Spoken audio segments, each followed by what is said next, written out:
नमस्ते बच्चों, एक बार फिर से आपका स्वागत है। बच्चों, मैं जया आज आपके लिए एक सुंदर सी कविता लेकर आई हूँ जिसका शीर्षक है नन्हा मुन्हा राहे हूँ। बच्चों, इस कविता में एक छोटे से बच्चे की देशभक्ति की भावना व्यक्त हुई है। ये बच्चा अपने देश के लिए बहुत कुछ करना चाहता है और अपने देश को सर्वोपरि मानता है। ये बच्चा बिल्कुल उन देशभक्तों की तरह है जिन्होंने अपने देश को अंग्रेजों से आज़ाद करवाने के लिए अपने प्राणों की आहुति दे दी। बच्चों, इन देशभक्तों ने अपने देश को सर्वोपरि माना था, यानी कि वे देश के भक्त थे और देश से बढ़ के उनके लिए कुछ नहीं था। वे देश की आज़ादी के लिए अंग्रेजों से लड़े और अपने प्राण न्यौछावर कर दिए। तो ऐसे ही कुछ देशभक्तों से आज मैं आपका परिचय करवाऊंगी। इकाई 3 जो एक कविता है नन्हा मुन्हा राहे हूँ, जिसके रचयिता हैं शकील बंदायूनी। शकील बंदायूनी का जन्म 3 अगस्त 1916 को उत्तर प्रदेश में हुआ था। ये अपनी शायरियाँ उर्दू भाषा में लिखा करते थे जो बहुत प्रसिद्ध हुई। ये एक साहित्यकार भी थे। इन्होंने अपने ज़्यादातर गीत बॉलीवुड के लिए लिखे। इनका लिखा हुआ ही एक गाना जो बहुत प्रसिद्ध हुआ वह है नन्हा मुन्हा राहे हूँ, जो फिल्म सन ऑफ इंडिया से था, और वही गीत यहाँ पे कविता के रूप में अवतरित है। बच्चों, इस कविता का गान करके इसमें निहित भावार्थ मैं आपको समझाऊंगी। यह बहुत सुंदर कविता है जो एक छोटे बच्चे की देशभक्ति की भावना को व्यक्त करती है। लेकिन उससे पहले मैं आपको कुछ बताना चाहती हूँ। आज हमारा देश स्वतंत्र है, लेकिन बहुत वर्षों पहले हमारा देश जब अंग्रेज़ों के अधीन था, मतलब उनका गुलाम था। गुलाम मतलब हमें कुछ भी अपनी मर्ज़ी से करने की स्वतंत्रता नहीं थी। तब कुछ देशभक्तों ने अपनी भारत माता को अंग्रेज़ों से मुक्त कराने की ठान ली और उन्होंने हमें अपनी जान देकर आज़ादी दिलवाई। तो सबसे पहले मैं उन देशभक्तों के बारे में थोड़ी आपको जानकारी देना चाहती हूँ।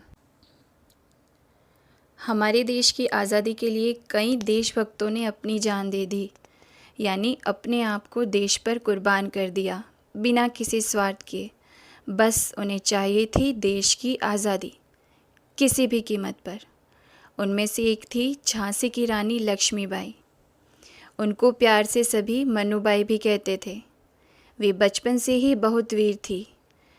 बचपन से ही उन्हें तलवारबाजी का बहुत शौक़ था। उनका विवाह जब झांसी के राजा गंगाधर राव से हुआ, तभी से उन्हें झांसी की रानी के नाम से जाना जाने लगा। और वे ऐसी प्रथम वीरांगना थी जिन्होंने मात्र 23 वर्ष की उम्र में अंग्रेज़ों से लोहा लिया। उन्होंने बड़ी वीरता से ब्रिटिश साम्राज्य का सामना किया, उनकी सेना से लड़ी और वीर गति को प्राप्त हुई। उनके लिए ये पंक्तियाँ बड़ी मशहूर हैं। बुंदेले हर बोलो के मुँह हमने सुनी कहानी थी, खूब लड़ी मर्दानी वह तो झांसी वाली रानी थी, झांसी वाली रानी थी ना वे कमाल की देशभक्त जिन्होंने अपनी जान की बाजी लगाकर देश की आज़ादी में योगदान दिया। अब मैं आपको बताऊंगी महात्मा गांधी के बारे में, जिन्हें हम राष्ट्रपिता भी कहते हैं। हमारे देश को अंग्रेज़ों से आज़ादी दिलवाने में इनकी बहुत बड़ी भूमिका रही है। हमारे देश को आज़ाद कराने के लिए इन्होंने कई आंदोलन किए और कई बार जेल गए। इन्होंने लोगों के मन में आज़ादी की भावना को जगाया, आज़ादी की क्रांति को जगाया और उनका सहयोग लेकर सत्य अहिंसा का मार्ग चुना और उस मार्ग पर चलकर उन्होंने हमारे देश को अंग्रेज़ों से आज़ादी दिलवाई। अंग्रेज़ों को इतना मजबूर कर दिया कि वे भारत छोड़कर चले गए। ये हैं भगत सिंह। भगत सिंह ने भी देश के लिए अपना बलिदान हंसते हंसते दे दिया था।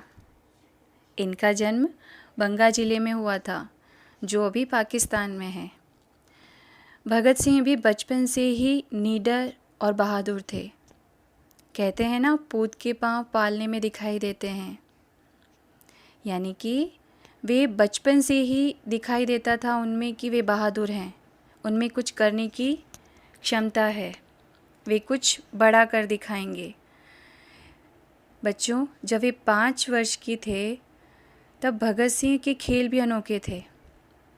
वह अपने साथियों को 2 टोलियों में बांट देते थे और परस्पर एक दूसरे पर आक्रमण करके युद्ध का अभ्यास किया करते थे। मतलब बचपन में ही वे युद्ध का अभ्यास करते थे, उन्हें ऐसा खेल खेलना पसंद था। भगत सिंह के हर कार्य में वीरता, निर्भीकता का आभास मिलता था, यानी बचपन से ही उनमें ये सारे गुण दिखाई देते थे। तो उन्होंने कर दिखाया ना बड़े होकर बड़ा काम, उन्होंने देश के लिए अपना बलिदान दे दिया।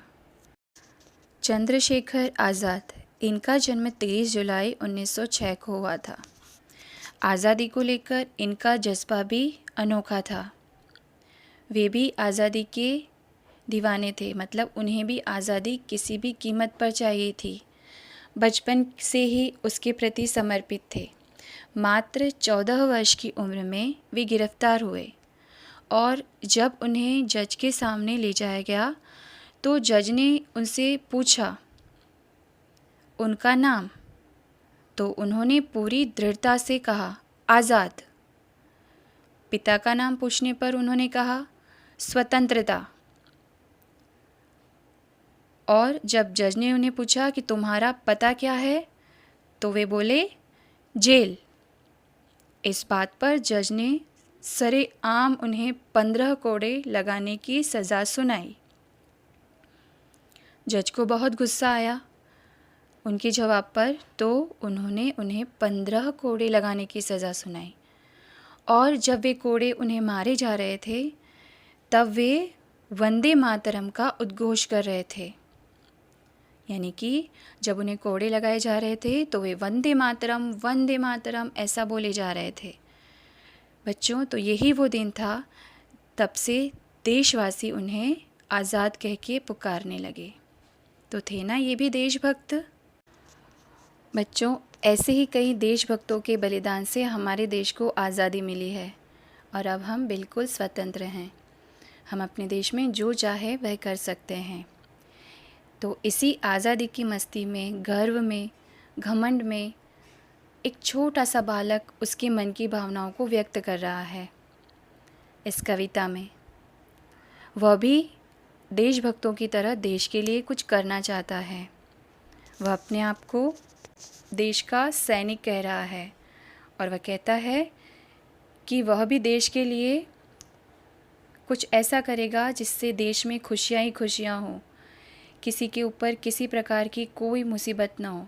वह हर मुसीबत से लड़के उनका सामना करके देश को आगे बढ़ाएगा और अपने तिरंगे को ऊंचा रखेगा। तो नन्हे मुन्ने राही की इसी भावना को यह कविता व्यक्त करती है।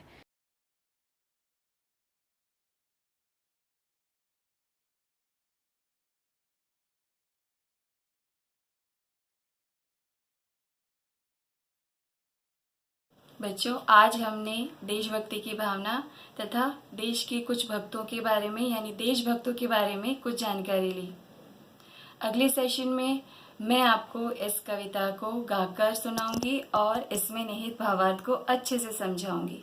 तब तक घर पर आप इस कविता का अच्छे से वाचन कीजिए। धन्यवाद।